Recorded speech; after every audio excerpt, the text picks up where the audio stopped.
په 2025 کې په KPK کې د ایډز کیسزو 35,000 او په 2026 کې دا سیوا شو تر 39,000 پورې دا راورسېدو. اوس دا 4,000 کیسونه آلریډي مخکې موجود وو خو چاته یې پته نه وه تشخیص ډایګنوسس نه وشي یا دا کیسونه چې دي دا نوي راغله. هر څنګه چې وه خو په ایډز په تعداد کې اضافه شوې ده. اوس ایډز وایي څه ته په دې باندې ځان پوه کړو او د دې متعلق چې زمونږ کوم مسکنسپشن دي کومې غلط فهمیانې دي چې هغه موږ لرې کړو ځکه چې دغه غلط فهمیانې چې دي دا هم د ایډز په خورېدو کې یو اهم کردار ادا کولی شي. یو وایرس دی چې هغې ته ویلی شي HIV هیومن ایمیونو ډیفیشنسي وایرس او بل دی ایډز. اوس زیاتره خلک دا سوچ کوي چې دا HIV او ایډز چې دي دا یو شی دی خو په دې کې هم فرق شته. په دې فرق هم پوه کومه او دویم نمبر خبره دا ده چې ایډز راځي څنګه او د دې روکتام به څنګه کوو په دې باندې هم پوه کوم. HIV چې دی دا موږ سره وایرس دی ټیک شو څنګه چې کرونا وایرس دی دغه شانتې بلا شی نور وایرسونه دي بکټریوفیج دی دغه چې کوم وایرسونه دي نو دې موږ سره HIV چې دی هغه موږ سره یو وایرس دی او ایډز چې دی دا موږ سره یو کلینیکل ساینډروم دی. په دې باندې هم پوه کوم چې کلینیکل ساینډروم څنګه دی او مطلب یې څه دی. داسې کار دی چې زموږ په وجود کې الله یو قسمه سیلز پیدا کړي دي چې هغې ته ویلی شي CD4T سیلز. دا CD4T سیلز دا کار کوي چې کله وجود ته یو داسې قسمه جراثیم را دننه شي چې هغه وجود له نقصان ورکوي نو دا CD4T سیلز چې دي د هغې جراثیمو خلاف جنګېږي او زموږ وجود حفاظت کوي. سمپل به ته دا ووایم چې دا زموږ د وجود یو آرمي ده دا CD4T سیلز. کله چې وجود ته دشمن را دننه کېږي دا د هغه دشمن سره جنګ کوي او زموږ وجود چې دی هغه د بیماریانو نه بچ کوي. اوس داسې کار وکړي چې دا HIV چې ده دا هیومن ایمیونو ډیفیشنسي وایرس دا په دې CD4T سیلز باندې اټیک وکړي حمله پرې وکړي. کله چې دا په دې باندې اټیک وکړي نو یا دغه سیلز چې دي کمزوري کړي د خپل کار نه وباسي مطلب دا یو فوجي دی هغه کمزوری شو صحت یې خراب دی نو هغه بیا جنګ نشي کولی یا دغه فوجي مړ شو دی بیا هم جنګ نشي کولی یا دا سیلز کمزوری شو یا دا مړ شو خو عام طور یې مړ کوي برسټ آوټ کوي چوي. نو کله چې دا سیل زموږ په وجود کې ختم شو دا CD4T سیل نو بیا به دا د بیماریانو خلاف نشي جنګېدی دغه وجودو چې دغه بیماریانو خلاف وجود نشي جنګېدی نو دې ته موږ ویلی شو چې ایمیونټي ویک شوه. ایمیونټي هغه نظام ته ویلی شي چې هغه د بیماریانو خلاف جنګ کوي. نو دغه ایمیونټي چې دا قوت مدافعت چې دی دا کمزوری شي. نو کله چې اوس زموږ ایمیونټي کمزوري شي نو زموږ په وجود کې بیا یو بل قسمه بیماري هغه ورته انتظار کوي او په دې وجود باندې اټیک کول غواړي هغې ته ویلی شي OIS. د دې چانسز سیوا شي اپرچونسټک ډیزیز. اپرچونسټک ډیزیز هغه بیماریانو ته ویلی شي چې هغه موقع ګوري او حمله کوي.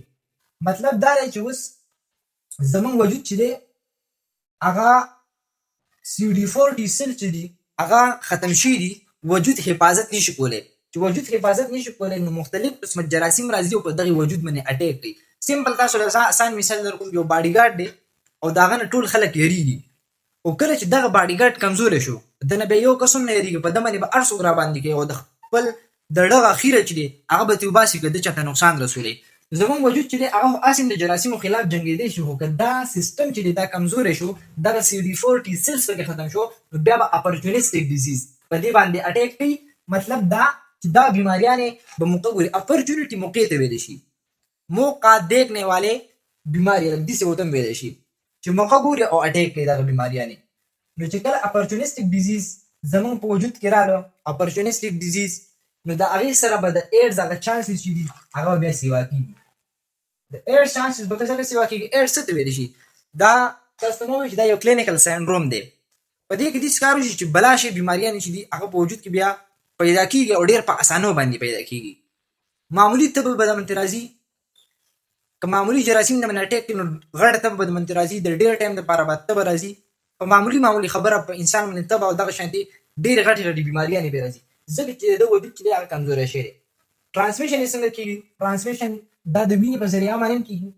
یو کس دی هغه بل کس ته وینه ورکړه او دغه کس ته ایډز و نو دلته به ایډز لګي. دغه شانې سیمن سیکشوال ریلیشن جوړول سیکس کول د دې سره هم دا لګېدی شي. برسټ میل مور دا هغه ماشوم له پی ورکوي او دغې مور ته ایډز نو دې ماشوم ته هم ایډز ټرانسفر کېږي. دغه شانې ویجنل فلویډ هم دی. اوس چې د دې کوم متعلق چې کوم مسکنسپشن موږ سره جوړ دی هغه دی موږ سره سټیګما او ډسکریمینیشن. سټیګما څه ته ویلی شي؟ د یو څیز متعلق خطرناک او غلط خیالات جوړول. مطلب دا دی چې اوس یو انسان دی هغه ته ایډز لګېدل دی، نو د هغه متعلق د انسانانو په ذهنونو کې دا خیالات پیدا کېږي چې ده سره ګډ ځه، د ده سره سلام هم مه کوه، د ده سره خوراک هم مه کوه، او د ده سره رابطه هم مه ساته، کنټیکټ ورسره مه کوه. دې ته ویلی شي سټیګما، دا غلط خیالاتو ته. او د دې سټیګما د وجې یو بل څیز پیدا کېږي هغې ته ویلی شي ډسکریمینیشن، چې بیا د دغه انسان هغه حقوق چې دي هغه موږ نه ورکوو. دغه انسان چې دی د نه موږ نفرت کوو، د ده موږ په کوز نظر باندې ګورو. نو دا دواړه څیزونه چې دي دا د ایډز په خپرېدو کې یو غټ رول ادا کولی شي. څنګه خانه تا زه په حساب کوم، فرض که یو کس دی هغه ته ایډز لګېدل دی، نو دی داسې کار وکړي که دی دا سوچ کوي که فرض زه خلکو ته وایم چې ما ته ایډز لګېدل دی احتیاط کوئ، دا خلک په زما نه بیا نفرت کوي، ما سره به کنټیکټ نه ساتي، نو دی په دې خبره باندې ځان غلی کړي او خلکو ته څه ونه وایي. نو په دې وجه باندې دا ډسکریمینیشن چې دی دا د ایډز په خپرېدو کې یو غټ رول ادا کولی شي. اوس بیماري خو ډېره خطرناکه ده او کله چې سړی د دې بیمارۍ متعلق واوري نو بیا سړی لږ په یېره کړي. آیا د دې علاج شته او که نشته، ټریټمنټ شته او که نشته. نو ټریټمنټ کې موږ سره دا ART انټي ریټرو وایرل تھراپي، دا تھراپي دومره کار کوي چې دغه وایرس ته سپریس کړي د HIV. که فرض کړه دې نه ایډز دا نه جوړ شي، تاسو ته مه وایي چې په HIV او په ایډز کې فرق دی. د HIV چې وجود ته داخله شو د دې مطلب دا نه دی چې د ایډز ولګېدو. که دغه HIV په ټایم باندې دا سپریس شوه او دا انټي ریټرو وایرل تھراپي وشوه، نو بیا د دې ټریټمنټ چې دی هغه پاسبل دی، د لانګ ټایم دپاره به کوي یا به لایف ټایم دپاره کوي، خو به هر حال پاسبل دی. او که فرض ایډز ته دا ورسېده نو بیا پاسبلیټي چې هغه کمیږي. الله پاک دې موږ ټول د خطرناک بیماریانو نه